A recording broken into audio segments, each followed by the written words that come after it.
मैं एस के चौधरी आज आपको YouTube चैनल के माध्यम से प्रतिरोध एवं उसकी निर्भरता के बारे में बात करेंगे। अर्थात प्रतिरोध किस किस कारक पे निर्भर करती है, प्रतिरोध क्या होता है, वो सारे चीजें हम आज के वीडियो के दौरान हम आज पढ़ेंगे। तो देखते हैं, सबसे पहले मेरे मन में सवाल उठता है प्रतिरोध क्या होता है। तो प्रतिरोध, विद्युत प्रतिरोध की हम बात करेंगे। यहाँ पे देखिए, प्रतिरोध का मतलब होता है विरोध करना, विद्युत मतलब होता है धारा का। इसका मतलब विद्युत प्रतिरोध किसी भी पदार्थ का वह गुण होता है जिसके कारण धारा के प्रवाह का विरोध हो। अर्थात इसे समझ लीजिए, विद्युत प्रतिरोध किसी पदार्थ का वह गुण जिसके कारण धारा के प्रवाह का विरोध हो, उस गुण को प्रतिरोध कहते हैं।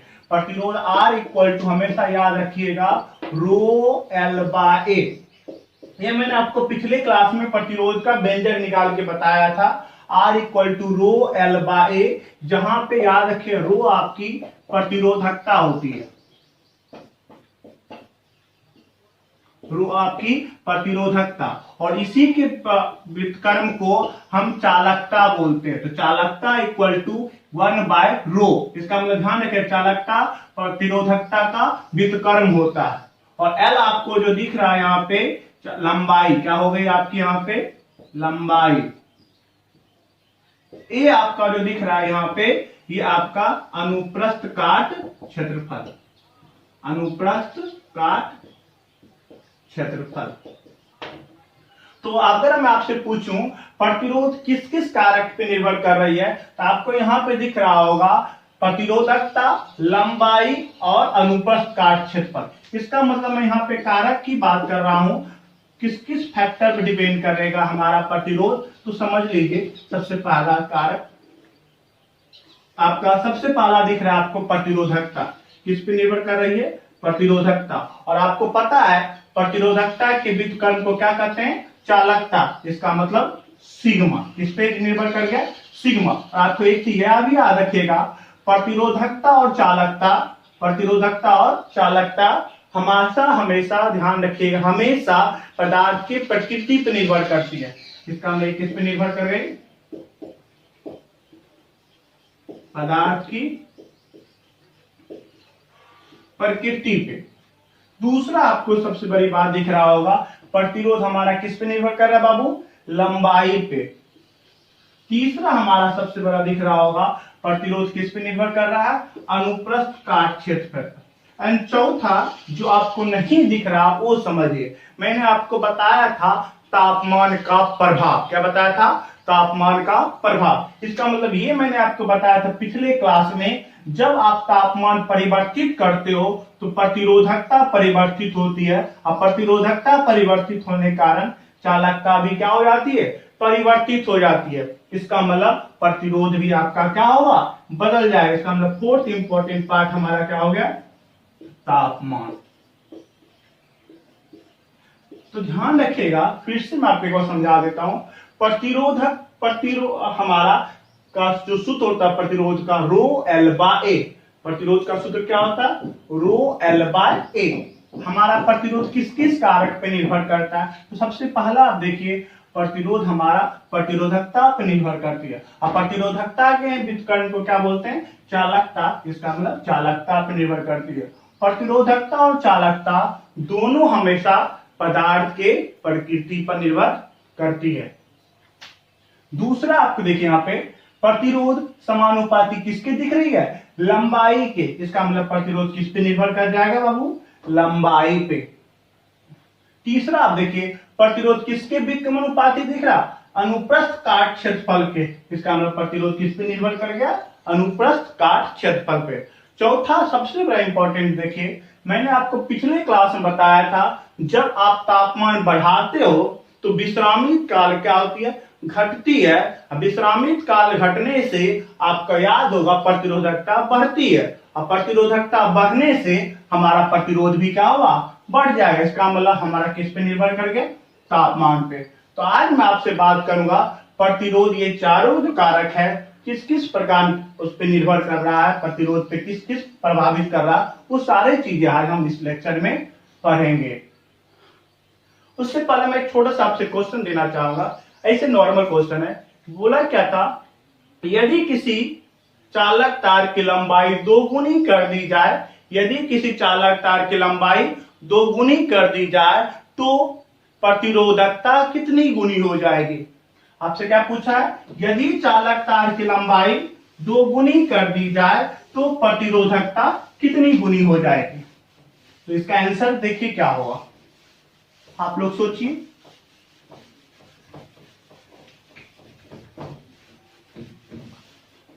लंबाई कितनी गुनी बोला, 2 गुनी, और आपसे क्या पूछा, प्रतिरोधकता कितनी गुनी हो जाएगी। तो इसका आंसर होगा प्रतिरोधकता में कोई परिवर्तन नहीं होगा। इसका मतलब आंसर में कोई परिवर्तन नहीं होगा, प्रतिरोधकता वही रहेगा। कैसे रहेगा, तो आपको बताया था लंबाई 2 गुनी कर दो, 3 गुनी कर दो, प्रतिरोधकता में कोई परिवर्तन नहीं होगा, क्योंकि सोने के तार को जब आप खींचिएगा तो सोना का ही तार रहेगा। इसका मतलब उसकी प्रकृति में कोई परिवर्तन नहीं हुई, इसका मतलब प्रतिरोधकता में भी कोई परिवर्तन नहीं होगा, इसलिए आंसर वही रहेगा जो उसके पहले क्वेश्चन में ही था।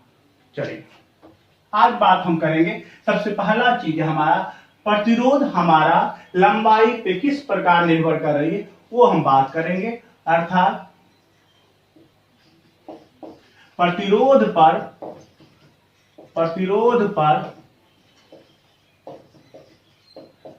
लंबाई का प्रभाव, effect of length on resistance, effect of length on resistance.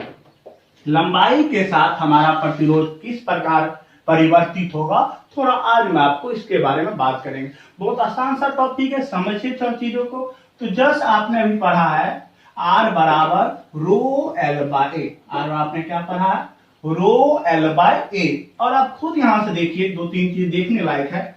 प्रतिरोध किसके समानुपाती, लंबाई के, प्रतिरोध लंबाई के समानुपाती। इसका मतलब यह हुआ जब आप लंबाई में परिवर्तन कीजिएगा, लंबाई बढ़ाइएगा तो प्रतिरोध क्या होगी, बढ़ेगी। जब आप लंबाई घटाइएगा तो प्रतिरोध भी क्या होगी बाबू, घटेगी, क्योंकि समानुपाती है। तो आप लोग इसीलिए ध्यान रखिएगा, लंबे तार का प्रतिरोध ज्यादा होता है और छोटे तार का प्रतिरोध कम होता है। अब आपका सवाल उठता है, कभी कभी पूछता है, सर यदि लंबाई 2 गुनी कर दी जाए, 3 गुनी कर दी जाए तो प्रतिरोध क्या होगा। आप इस प्रकार क्वेश्चन देखते होंगे, आप लोग बिहार बोर्ड में भी, सीबीएसई बोर्ड में भी, कंपटीशन में भी क्वेश्चन दे दिया करता है, सर लंबाई 2 गुनी कर दिया जाए तो प्रतिरोध क्या होगी, लंबाई 3 गुनी कर दिया जाए तो प्रतिरोध क्या होगी। इस प्रकार हम अब बात करेंगे कि इस पर क्या होगी। देखिए, ये बताने से पहले एक चीज आपको बता दूं, जब भी किसी चालक तार को आप खींचिएगा या दबाइएगा तो याद रखिएगा लंबाई बदल जाएगी, अनुप्रस्थ काट क्षेत्रफल बदल जाएगी, लेकिन खींचने से या दबाने से तार की लंबाई बदलेगी, अनुप्रस्थ काट क्षेत्रफल बदलेगी, लेकिन आयतन में कोई परिवर्तन नहीं होगा। याद रखिएगा, हमेशा आयतन हमेशा नियत होगी किसी भी तार को जब आप खींचिएगा। तो उसके लिए मैंने उसी अनुसार एक फॉर्मूला बनाया मैंने, R2 bye R1 equal to L2 bye L1 का होल स्क्वायर। ये फॉर्मूला मैंने डायरेक्ट आपको लिखा हूं, क्लास में इसको सत्यापित किया जाएगा, प्रूफ किया जाएगा, लेकिन आपको प्रूफ की जरूरत नहीं है। R2 bye R1 equal to L2 bye L1 का whole square, R2 bye R1 बराबर L2 बाय L1 का होल स्क्वायर। R2 जो आपको दिख रहा है यहाँ पे आपकी अंतिम प्रतिरोध, कौन सा प्रतिरोध, अंतिम प्रतिरोध, और R1 जो दिख रहा है आपका प्रारंभिक प्रतिरोध, कौन सा प्रतिरोध, प्रारंभिक प्रतिरोध, और L2 जो दिख रहा है आपका अंतिम लंबाई, कौन सी लंबाई, खींचने के बाद क्या होगी लंबाई, और L1 हमारी जो है प्रारंभिक लंबाई। ये हमारा सूत्र है जो मैंने आपको डायरेक्ट लिखा हूं, आपको इसके सत्यापन पढ़ना नहीं है, लेकिन कोई बड़ी बात नहीं, मैं आपको जनरल क्लास में बता दिया जाएगा। ये आपके सूत्र हो गए। अब देखिए सवाल होता है, यदि चालक तार को 2 गुनी खींच दी जाए, 3 गुनी खींच दी जाए, तो मैंने इसी को जनरल भाषा में बोलता n गुनी खींच दी जाए, कितनी गुनी, n गुनी। तो देखिए थोड़ा सा ये नोट हमारा है, यदि चालक तार n गुनी, कितनी गुनी, n गुनी हो जाए, कितनी गुनी हो जाए, n गुनी। इसका मतलब अंतिम लंबाई प्रारंभिक लंबाई का कितना गुना, n गुना। L2 बराबर क्या हो जाएगा, nL1। तो देखो प्रतिरोध बराबर क्या लिखता हूं, R2/R1 इक्वल टू क्या लिखा बाबू, L2/L1 का होल स्क्वायर, और L2 को लिख सकता हूं nL1/L1 का होल स्क्वायर। L1 का जाए क्या बच्चा, n स्क्वायर। इसका मतलब R2 बराबर लिख सकता हूं n²R1। ये देखिए बहुत इंपॉर्टेंट फार्मूला निकल गया। इसका मतलब जब आप लंबाई n गुनी कीजिएगा तो प्रतिरोध कितना गुना हो जाएगा, n² गुना। याद रखिएगा, यदि लंबाई n गुनी हो तो प्रतिरोध कितना गुना, n² गुना। प्रतिरोध n² गुना बदल जाएगी। कितना गुना बदल जाएगा, n² गुना बदल जाएगा। इसका मतलब यदि चालक तार को क्वेश्चन बोलेगा 2 गुना खींचा जाए तो प्रतिरोध कितना गुना स्क्वायर, 2 के स्क्वायर 4, कितना हो जाएगा प्रतिरोध, 4 गुना हो जाएगा। यदि पिछले साल क्वेश्चन पूछा था यदि किसी चालक तार की लंबाई को 3 गुनी कर दी जाए तो प्रतिरोध कितना गुना हो जाएगा, 3 का स्क्वायर 9। तो प्रतिरोध कितना आंसर आ जाएगा, 9 गुना हो जाएगा। आपको समझ में आ गया होगा, मैं आपको एक बार फिर समझा देता हूं। R बराबर ρL/A, और आपको पता है हमको पढ़ना प्रतिरोध पर लंबाई का प्रभाव। तो प्रतिरोध दिख रहा है लंबाई के समानुपाती, अर्थात जब आप लंबाई बढ़ाइएगा तो प्रतिरोध बढ़ेगी, और लंबाई घटाने पर प्रतिरोध क्या होगी, घटेगी। इसका मतलब इसलिए मैंने एक सूत्र निकाला हूं, प्रतिरोध का संबंध केवल लंबाई के रूप में, R2/R1 इक्वल टू L2/L1 का होल स्क्वायर। R2 मेरा अंतिम प्रतिरोध, R1 प्रारंभिक प्रतिरोध, L2 अंतिम लंबाई, L1 प्रारंभिक लंबाई। क्वेश्चन कभी कभी देता है यदि चालक तार n गुनी खींच दी जाए तो L2 बराबर nL1, तो R2/R1 इक्वल टू L2/L1 का होल स्क्वायर। L2 जानी है तो nL1/L1, L1 का n²।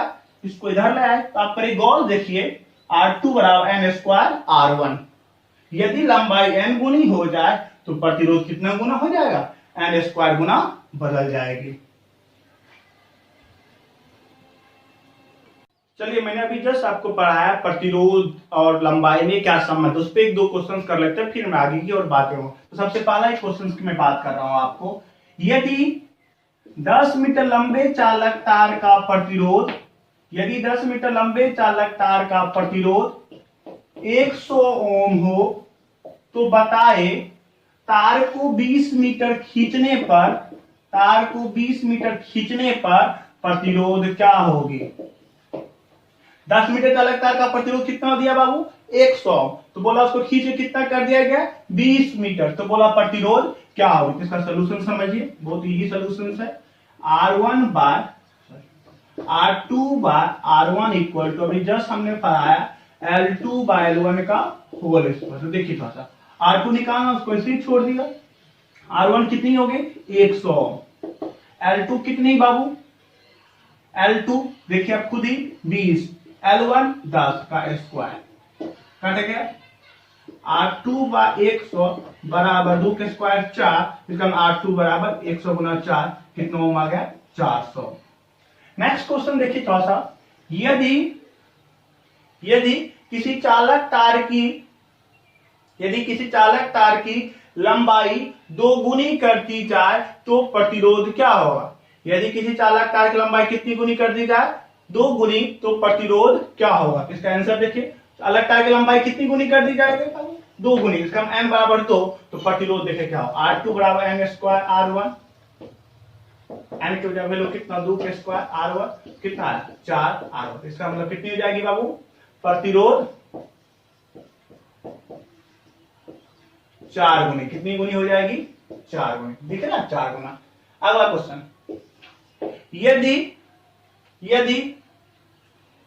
यदि 12 ओम के प्रतिरोध की लंबाई 12 ओम के प्रतिरोध की लंबाई त्रिगुनी कर दी जाए तो नया प्रतिरोध क्या होगा? 12 ओम के प्रतिरोध की लंबाई कितनी गुनी कर दी जाए बाबू? 3 गुनी। इसका प्रारंभिक प्रतिरोध कितना दिया? 12 ओम। कितनी गुनी कर दी जाए बाबू? 3 गुनी। तो आपसे पूछा है नया प्रतिरोध क्या होगा? R2 बराबर क्या हो जाएगा बाबू? n स्क्वायर R1, तो 3 का स्क्वायर गुना 12, तो 3 का स्क्वायर 9, तो 9 गुना 12 आप नहीं कर सकते, तो कितना है आंसर आपको पता ही है, 108 ओम। चलिए अब हम बात करेंगे प्रतिरोध पर क्षेत्रफल का, अनुप्रस्थ काट क्षेत्रफल का प्रभाव।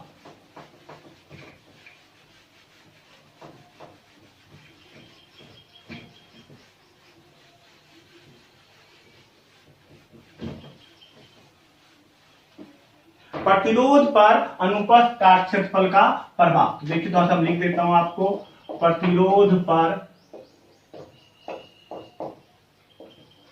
अनुप्रस्थ काट क्षेत्रफल का प्रभाव, मतलब अनुप्रस्थ काट क्षेत्रफल बढ़ाने से प्रतिरोध क्या होगी, इसके बारे में हम बात करेंगे। इफेक्ट ऑफ क्रॉस सेक्शन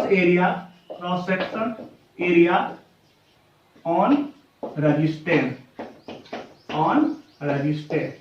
मतलब क्षेत्रफल, अनुप्रस्थ काट क्षेत्रफल किस तरह परिवर्तित करें तो प्रतिरोध में क्या परिवर्तन होगा, वो सारे हम बात आपको करेंगे। तो देखिए थोड़ा सा, R इक्वल टू आपने क्या पढ़ा है, रो एल बाय ए, क्या पढ़े हैं, रो एल बाय। अब देखिए हमको किसमें संबंध चाहिए, अनुप्रस्थ काट क्षेत्रफल के रूप में। तो दिख रहा है आपको प्रतिरोध किसके व्युत्क्रमानुपाती, अनुप्रस्थ काट क्षेत्रफल के। इसका मतलब क्या दिख रहा है, व्युत्क्रमानुपाती मतलब उल्टा, मतलब अगर ये बदलेगा ये, अगर ये बढ़ेगा तो ये घटेगा, और ये घटेगा तो ये बढ़ेगा। इसका मतलब ये समझिए, यदि आप प्रतिरोध की बात करिएगा, प्रतिरोध बढ़ेगा कब, जब अनुप्रस्थ काट क्षेत्रफल घटेगा, और प्रतिरोध घटेगा कब, जब आपका अनुप्रस्थ काट क्षेत्रफल बढ़ेगा। तो समझिए इसका मतलब ये हुआ, मोटे तार का प्रतिरोध क्या होगी, कम होगी, और पतले तार का प्रतिरोध ज्यादा होगा। याद रखिएगा, क्योंकि प्रतिरोध व्युत्क्रमानुपाती अनुप्रस्थ काट क्षेत्रफल के, इसलिए मोटे तार का प्रतिरोध क्या होगी, हमेशा कम होगी, और पतले तार का प्रतिरोध हमेशा ज्यादा होगी। अब हम सवाल उठता है भैया, प्रतिरोध और क्षेत्रफल में, अनुप्रस्थ काट क्षेत्रफल में क्या संबंध है, उसके बारे में हम बात करेंगे। तो देखिए इसका भी सूत्र होता है डायरेक्ट, आप लोग याद रखिएगा, इसको जनरल क्लास में प्रूव किया जाएगा। R2 bye R1 equal to A1 bye A2 का होल स्क्वायर। इसको उल्टा इसलिए लिखे क्योंकि व्युत्क्रमानुपाती होता है। R2 bye R1 equal to A1 bye A2 का होल स्क्वायर। R2 आपका क्या हो गया बाबू, अंतिम लंबाई, सॉरी अंतिम प्रतिरोध, और R1 प्रारंभिक प्रतिरोध, A2 अंतिम अनुप्रस्थ काट क्षेत्रफल, और A1 प्रारंभिक अनुप्रस्थ काट क्षेत्रफल। ये आपका सूत्र हो गया। याद रखिएगा हमेशा, प्रतिरोध अनुप्रस्थ काट क्षेत्रफल के व्युत्क्रमानुपाती होती है, अर्थात प्रतिरोध कब बढ़ेगी, कब, जब उसका अनुप्रस्थ काट क्षेत्रफल घटेगी, और प्रतिरोध घटेगी कब, जब उसका अनुप्रस्थ काट क्षेत्रफल बढ़ेगी। इसलिए मैंने एक संबंध निकाला प्रतिरोध अनुप्रस्थ काट क्षेत्रफल के रूप में, R2 bye R1 equal to A1 bye A2 का होल स्क्वायर। R2 बराबर अंतिम प्रतिरोध, R1 बराबर प्रारंभिक प्रतिरोध, A2 अंतिम अनुप्रस्थ काट क्षेत्रफल, A1 प्रारंभिक अनुप्रस्थ काट क्षेत्रफल। यहां पर भी वही होगा, एक नोट लिखाना चाह रहा हूं मैं आपको, यदि अनुप्रस्थ काट क्षेत्रफल n गुनी हो जाए, कितनी गुनी हो जाए, n गुनी, यदि अनुप्रस्थ काट क्षेत्रफल n गुनी हो जाए, कितनी गुनी हो जाए बाबू, n गुनी। इसका मतलब A2 जो आपका बोला प्रारंभिक का कितना गुना, n गुना। तो देखिए प्रतिरोध क्या होगा, R2 bye R1 equal to आपने क्या पढ़ा है, A1 बाय A2 का होल स्क्वायर, और A1 बराबर कितना, वही रह गया, और A2 बराबर कितना, NA1 इसको काटिएगा 1/n²। इसका मतलब R2 बराबर आपको दिख गया होगा R1/n²। यहाँ भाग में आ जाता है। इसका मतलब अनुप्रस्थ काट क्षेत्रफल अगर n गुना बढ़ेगा, अनुप्रस्थ काट क्षेत्रफल अगर n गुना बढ़ेगा तो आपका प्रतिरोध n² गुना घट जाएगा, क्योंकि उल्टा है, n² है, इसलिए n² गुना क्या हो जाएगा, घट जाएगा। अभी जस्ट मैंने आपको पढ़ाया था प्रतिरोध पर लंबाई का प्रभाव, प्रतिरोध पर अनुप्रस्थ काट क्षेत्रफल का प्रभाव। अब हम बात करेंगे प्रतिरोध पर तापमान का क्या क्या प्रभाव होगा। तो समझिए, तो प्रतिरोध इक्वल टू आपने क्या पढ़ा है, ρL/A। हमने अभी इसका प्रभाव देख लिया, इसका देख लिया। अब हम बात करेंगे प्रतिरोधकता और तापमान में क्या संबंध है। तो देखिए, थोड़ा सा समझिएगा।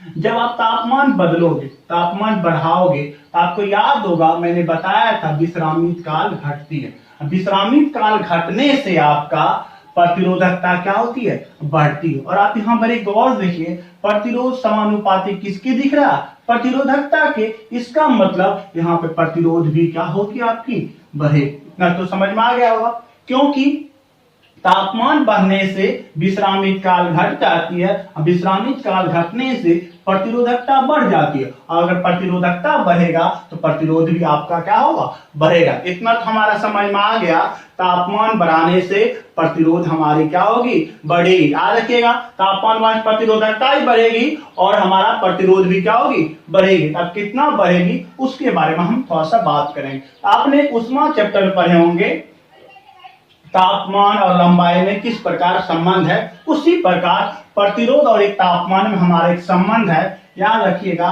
R2 बराबर R1 × 1 + अल्फा डेल्टा। ये सूत्र होता है आपका, उष्मा चैप्टर में से आपने पढ़े होंगे लंबाई और तापमान में संबंध। सेम उसी प्रकार प्रतिरोध और तापमान में संबंध का एक सूत्र है, R2 बराबर R1 × 1 + अल्फा डेल्टा। अल्फा आपको जो दिख रहा है R2, यहाँ पे आपका अंतिम तापमान पर प्रतिरोध, अंतिम तापमान पर प्रतिरोध। और R1 जो आपको दिख रहा है आपका वो प्रारंभिक तापमान पर प्रतिरोध। और ये हमेशा याद रखिएगा आप लोग, प्रारंभिक तापमान का जो प्रतिरोध होता है वो हमेशा 0 डिग्री सेंटीग्रेड पे लिया जाता है, या किसी किसी बुक में आपको 20 डिग्री सेंटीग्रेड पर भी बात कर देता है। तो हमेशा याद रखना, प्रारंभिक तापमान 0 डिग्री सेंटीग्रेड या 20 डिग्री सेंटीग्रेड पे लिया जाता है। अल्फा जो दिख रहा है आपका प्रतिरोध का उष्मीय गुणांक, प्रतिरोध का उष्मीय गुणांक। और डेल्टी जो दिख रहा है आपको, इसको बोलते हैं तापमान में परिवर्तन, तापमान में परिवर्तन। इसका मतलब ये हमेशा क्या होगा, T अंतिम माइनस T प्रारंभिक। आपने याद रखिएगा, हमेशा एक नोट लिखा देता हूं आपको। हमने मेटल के केस में बताया, धातु में, मेटल में हमेशा याद रखना प्रतिरोध का ताप गुणांक जो होगा वो पॉजिटिव होता है। मेटल के लिए, धातु के लिए प्रतिरोध का ताप गुणांक पॉजिटिव होता है। नॉन मेटल के लिए हमारा क्या होता है, नॉन मेटल के लिए हमारा निगेटिव होता है।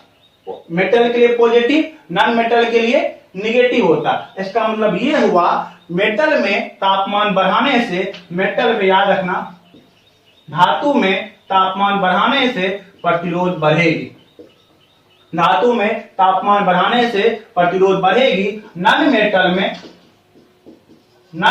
में तापमान घटाने से, तापमान बढ़ाने से प्रतिरोध घटेगी। याद रखिएगा, क्योंकि मेटल का ताप गुणांक पॉजिटिव होता है, नॉन मेटल का निगेटिव होता है, इसलिए मेटल में जब आप तापमान बढ़ाओगे तो प्रतिरोध भी बढ़ेगी। नॉन मेटल तापमान जब बढ़ाओगे तो प्रतिरोध आपकी क्या होगी, घटेगी। अब इस पे हम एक छोटा सा आपको न्यूमेरिकल आपको कराना चाहते थे। एक छोटा सा न्यूमेरिकल लिखिए। यदि 0 डिग्री सेंटीग्रेड पर किसी चालक तार का प्रतिरोध, एक न्यूमेरिकल है, यदि 0 डिग्री सेंटीग्रेड पर किसी चालक तार का प्रतिरोध 4 ओम, 0 डिग्री सेंटीग्रेड पर ये चालक तार का प्रतिरोध 4 ओम। तो बताए 50 डिग्री सेंटीग्रेड पर प्रतिरोध क्या होगी। यदि प्रतिरोध का ताप गुणांक 3 गुना 10 के पावर माइनस 5, 3 गुना 10 के पावर माइनस का 5 पर डिग्री सेंटीग्रेड। तो समझिए आपको क्या दिया है, 0 डिग्री सेंटीग्रेड पे कितना दिया प्रतिरोध 4 ओम, और आपसे क्या पूछा बाबू 50 डिग्री सेंटीग्रेड पर प्रतिरोध क्या होगी। अब ये बताइए इसमें अंतिम और प्रारंभिक कौन है। तो 0 डिग्री पे जो प्रतिरोध होता है वो प्रारंभिक प्रतिरोध होता है, इसका मतलब ये हो गया आपका R1, और आपसे पूछा क्या बाबू R2। तो समझिए अभी जस्ट पढ़े आप लोग R2 बराबर R1 इंटू 1 प्लस अल्फा डेल्टी।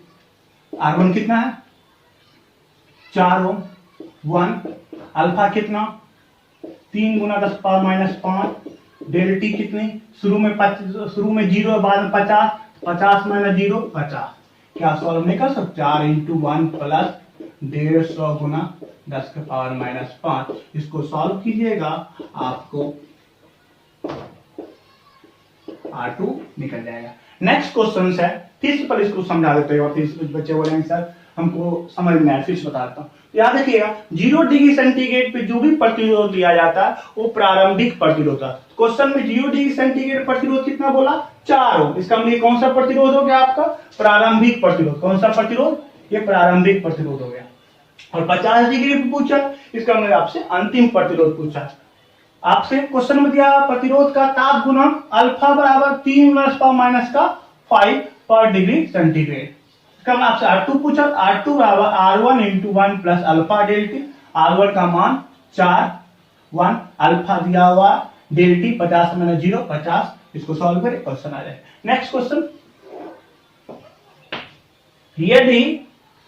यदि 0 डिग्री सेंटीग्रेड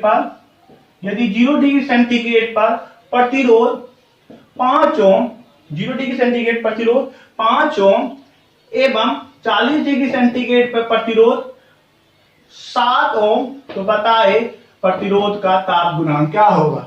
0 डिग्री सेंटीग्रेड कितना ओम दिया बाबू 5 ओम, 40 डिग्री सेंटीग्रेड पे 7 ओम, तो आपसे क्या पूछा अल्फा ताप गुणांक। तो देखिए बहुत सिंपल सा, R2 बराबर देख क्या हो जाएगा R1 into 1 plus alpha डेल्टी। R1 कितना बाबू 5, 1 अल्फा निकालना है, डेल्टी कितनी 40 माइनस 0 40।